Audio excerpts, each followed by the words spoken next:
I am going to come here every week with one life coaching lesson that you can apply to your life. And this week's theme has been that telling yourself you don't know how to do something, you don't know how to get started, you're just too overwhelmed is just an excuse, and it's just a lie, a story that you're telling yourself. So let me explain how this works. Your brain is taking instructions from you all the time.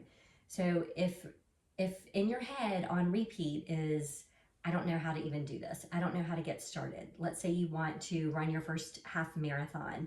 Let's say you want to look for a job and you're in midlife and you've been staying home with your kids for a long time. It's very easy to tell yourself you don't know how to do something. But what I want you to do is to reframe it in your brain, because you may not know exactly the skill, or you may not have run a half marathon before, or you may have not looked for a job in this environment in a long time, or using the tools that people use now to look for jobs. So you may think, oh, I just don't know how. But if you ask yourself a question, like, if I did know how, what would be the first thing I would do? If I could guess what other people do when they train for their first half marathon or when they look for a job in 2024, what would be one thing I could do?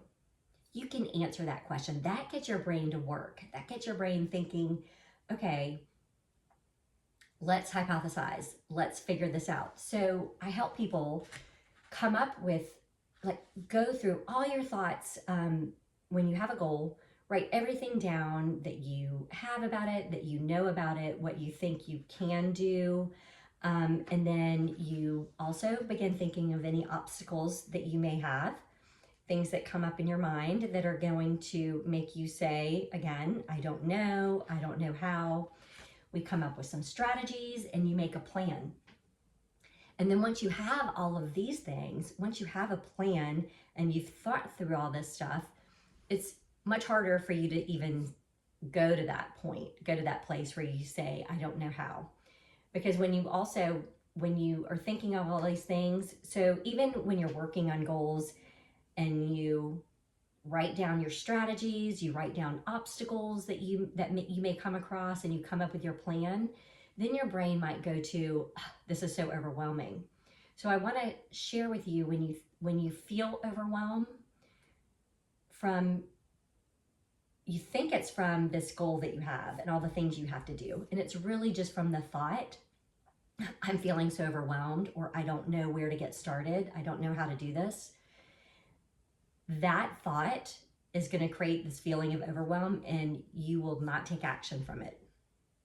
When you're feeling overwhelmed, your brain does not want to go do the hard thing. Your brain wants to sit on the couch and watch Netflix. Your brain is designed to do what's most efficient, to seek pleasure, and to avoid pain. So doing hard things is not what your brain wants to do. You have to work against it, and you have to give it things to work on. So that means thinking thoughts on purpose, asking yourself powerful questions that's going to get your brain to work. I hope this was helpful. I have another resource that I will put down, a link on this page, and also on my Instagram bio. Mimi Vallejo Coaching is a resource that I have called The Secret to a Reset. And it's the first steps you need to take to make a reset in any area of your life. I hope this was helpful.